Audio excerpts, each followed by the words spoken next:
unrealistic or predatory Chinese pricing is the world's biggest Trojan horse because it's decimated our manufacturing ability of the world because everybody goes to China for these products. We won World War II because of our manufacturing. We turned, factories that were making toasters into making hand grenades. Well, there aren't any toaster manufacturers anymore.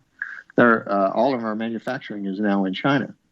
So, having a Starbucks make bullets doesn't work. We're going to be in trouble. China is in a very powerful, very scary position with the United States when it comes to medicine, when it comes to manufacturing anything. And I've said to people who say, well, I'm buying it from China because it costs less. And I said, well, okay, look around you, look out your window. Everything that you can see that is made by a human can be made and sold way less in China. So do we just have them make everything? Do we have them completely control everything we're doing? Do we just give up the reins of the United States to China because of everyday low prices? Yes, we do. That's what we're doing as a nation. That's a great slogan, everyday low prices. Yeah. Well, I think this is something people think that, like, if there is an emergency, like World War II, we'll just start back up American manufacturing. We'll just flip a switch and it'll get back. No. Yeah, the old flip a switch. No. Well, why doesn't that work? Knowledge. The people who used to make those products they're gone. I mean, you lose when you quit making something, you forget how to make it. And you can't just go back and start making things like that. And the government has a word.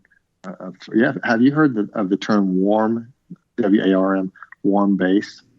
They call it a warm base when you have, like, if they say, hey, Mike, we want you to have 10 respirator lines just ready to go at any time. Well, that's a warm base. They do that because they know that if they do it, it's because they know that we can't get this fast unless it's a warm base, unless somebody's there either already making this stuff or set up to make it.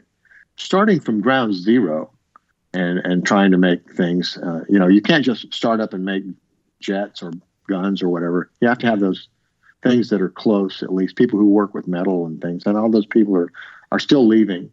And what's interesting is if you go to the National Hardware Show in Las Vegas, there will be a whole corner of the exhibition. There's nothing but Chinese companies trying to replace American-made products, lawnmowers, whatever. And the addiction, the attraction to making more. It's, again, let me just keep saying this. It's all about the money. It's all about profit. It's all about greed. And China has figured that out. They go, hey, all we got to do is have low prices and we're going to own America. We can buy America with these low prices. We'll make all of their products. We'll make all of their drugs. We'll own them. They can't start a war with us. We'll just cut off the medical supply. So, and I don't know what all is controlled, but I have a feeling it's probably too much. And I don't know if we've gone past the point of no return, but I think if we haven't, we're close. Speaking from like a mask manufacturing perspective, I mean, how long would it take to start making, like let's say you didn't have a warm base. Is it even possible to start manufacturing, masks if there's like huge demand? Yeah, a bunch of companies did that. Within 6 months or so, you can be making more masks. But all of these companies are going to go out of business. My company is going to suffer. We already suffered 10 years ago doing this and almost went out of business. The next time the boy cries wolf, the village people ain't coming. We've gotten hurt too badly. The mask makers have gotten hurt too badly, and they're going to continue to get hurt. So I just don't know if anybody would want to do this again. Because right now, Yeah, right now we've got 6 respirator lines that are sitting there not running.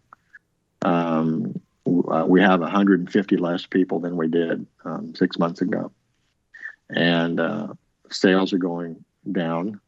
And we have contracts. One thing we did that we didn't do last time, we were really gullible last time, and hospitals were desperate. They were calling us, "Can you help us? We can't get masks anywhere else. I understand you have masks." And I say, "Yeah, folks, but you got to stay with us. We're building a factory. We're hiring people. We're building machines. You got to stay with us."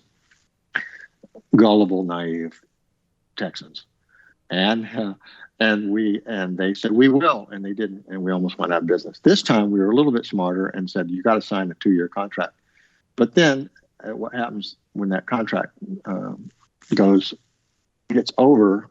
There's probably going to be a period of glut, and then also as these mask makers are dying. The new mask makers, as they're dying, they're going to be giving away masks for anything just to recoup some of their money. So it's going to be painful when this ends. I don't think anybody's going to want to do this again.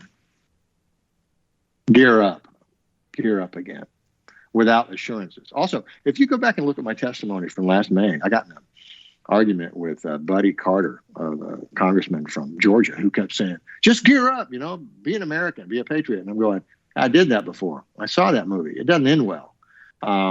We geared up and almost got killed. Give me some assurances, give me a contract, and I'll gear up. And I was getting hassled for that during that meeting. And now people are realizing, oh, okay, yeah, he was right. All these people who did gear up and built all these machines and factories, they're all going to go out of business. Well, most of them are going to go bankrupt. All right. Well, I just hope our nuclear weapon supply is not in the same state. Hey, yeah, that's the bright side. Maybe it'll just be like a quick nuclear war, and we won't have to deal with a horrible pandemic. Here's the silver lining of the nuclear cloud. Yeah, there you go. So Mike, what are you gonna do? Are you gonna keep warning everybody? Well, right now I'm pounding on the government to do more to level the playing field. Here's what I'm telling the government. Again, I'm not asking for orders. I'm not asking for business. What I'm saying to the government is level the playing field. Keep these cheap imported products out. That will expand the market by 20 times. Think about this. Before the pandemic, 95% of the market was imported. Make that go away. That means the market is now 20 times bigger. So some of these new mask makers can survive. They're going out of business now. Several of them already have. You can't keep a business going when you don't have any sales. You can't do that very long. So these guys are going out of business. And hopefully the government will do that. And I keep doing that. I do every interview that I can to try to get the word out, to try to keep this issue going, because I know what's going to happen.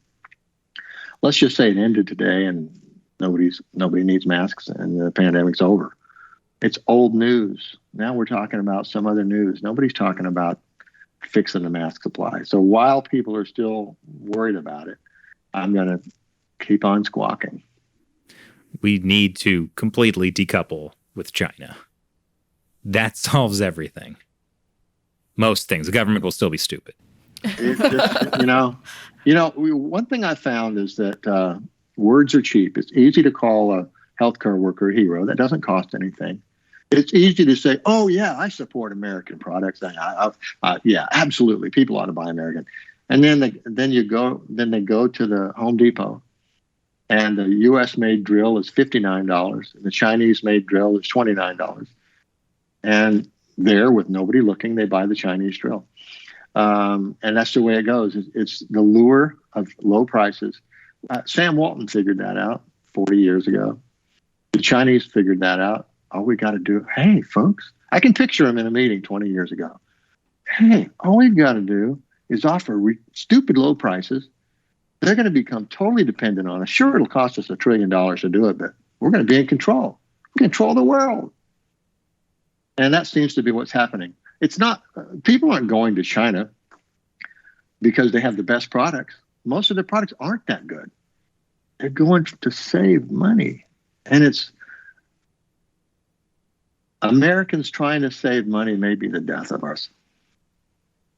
Very literally. I also think there's a huge problem with not even being able to find things that aren't made in China.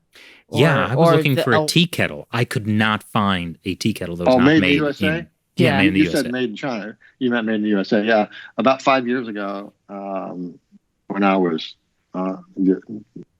probably extra pissed off one day about this whole issue, I had to buy 11 items from Lowe's, Home Improvement Center. On a Saturday, I went to Lowe's. I said to myself, I'm going to buy American. I don't care what it costs. I'm going to search out and find American products. I bought one product, a plunger, a toilet plunger. The rest of them, everything was China. So we're still in the fight. With American plungers, we can turn back the tide. There you go, man. Let's the plunger factory guys can now make tanks, right? In a war. Here's what I'm glad you brought this up, because here's where it happened. It wasn't the American consumers who did this. Well, directly. What happened is the Lowe's people, the Walmart people, the Home Depot people said, hey, if we sell our own brand and it's made in China, we can make way more money. So let's sell Rigid instead of Black & Decker. Let's sell Cobalt instead of DeWalt. And go into a Home Depot. And that's what they're doing. So DeWalt's over here, it's a little section, and then do their brands are really big. So they have taken the choice away from American consumers. They've taken the choice away by switching. And the hospitals did the same. Sorry. The medical manufacturers who make masks did the same thing. They didn't make a big announcement. Hey, folks. Hey, American hospitals, we're switching. We're going to start making our products in China now. No. Boxes look the same, except instead of South Dakota or Warrendale, Pennsylvania, or Fort Worth, Texas, the products were now coming from China. So they could save money. But the money, greed. Who was it in Wall Street? What's his face? Michael Douglas. Greed is good. Greed is good. Yeah. Greed is good. No, greed is not good. Yeah. And it's funny people use that slogan, greed is good, as if it's a positive thing. But the whole point is he was the villain of that movie, right? I don't think people treated him as the villain of that movie. No. Yeah. But yeah, you make capitalism works, but it definitely needs to be regulated and monitored. Because, the greed, people are by nature greedy. It certainly doesn't work when you have aggressive communist regimes with total control over their economy trying to undermine our systems. Yeah. And I think the other point you brought up, Mike, which is a good one, is that a lot of these decisions are not being made by individuals. They're being made behind closed doors by corporations. And if there was some way that there was enough light shining on the issue that when whoever, whether it's a corporation or an individual who's they've got a choice between American and Chinese when they're buying something. And that choice, everyone has to make that out in the open. And especially corporations, if they have to make that a public and fully transparent, then they're going to be a lot less likely to make the decision to buy from China when the American one is only a little bit more expensive, and everyone else can see that they're making that decision. But it's completely opaque, except for the occasional Cassandra screaming in the wind. Yeah, I don't know. I don't know if it's a problem that can be fixed. Not every problem can be fixed. And have we passed a point of no return? I know that people don't just buy out of patriotism. People make decisions based on their personal situations. And normally, like I said, Sam Walton figured out that if I'm the cheapest, I'm going to get the business. And medical manufacturers have gone as well. Oh, here's another thing, too, is when one guy, when I say guy, I was born a long time ago, sorry. When one person decides to take, let's just say it's socks. Everybody's making their socks in North Carolina. And one one person decides to start making their socks in China. Well, they start killing everybody else. Everybody else goes to China. So the result is that person had a temporary advantage. That advantage went away when defensively all of their competitors went to China. Now they're all making less money. The products aren't as good, and they laid off 10,000 people.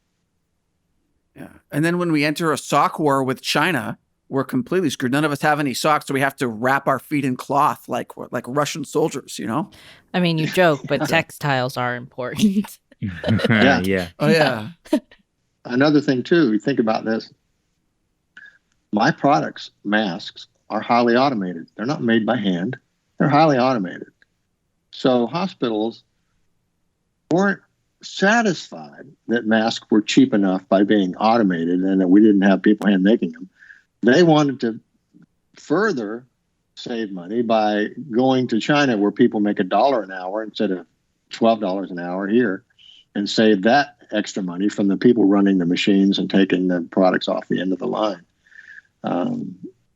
So it's yeah, I just keep going back to the thing, saving money is killing us.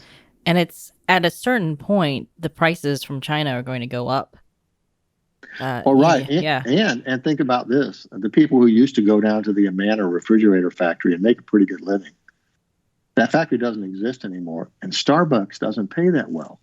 Now, I mean, these people, the middle class, the people who didn't go to high school, but are hard workers and they're smart and they need a good job. Those people are the ones who are getting killed by the Walmarts and Lowe's and Home Depot, taking everything to China, because these folks who used to work and make refrigerators and bicycles and TVs and things, those jobs don't exist anymore. It's either work at McDonald's or be college educated and have a job that these people cannot get now. So now you've got them saying, hey, McDonald's, we need we need to be paid a lot more because we can't live on what you pay. And McDonald's isn't saying this, but what they ought to be saying is, gee, we started this company based on 16-year-olds having their first job, not adults trying to feed their family. So the death of American manufacturing is just slaughtering the middle class, and it's getting worse. I mean, it's not stopped. The line to go to China and make products is still a long line and pretty wide too. So, and again, I'm just a mask maker. I mean, I see this little part of it, but the whole thing does bother me. Yeah, really, the story you're saying is echoed throughout American society. It's the same story. We have to decouple from China, the Chinese Communist Party. Well, let me say this. Every single day of the last, since the pandemic started, every single day, I've gotten emails from Chinese manufacturers wanting to sell me materials and machines or make my products. And I'll bet you there's probably 100 new mask companies in the USA last year. There were like 5 when we started. So those 100 are going to die. But there's probably 500 new mask companies in China. So things are way, way worse. After the pandemic, there's going to be so many mask makers out there in China flooding the U.S. with very attractive pricing that a lot of people are going to not be able to resist.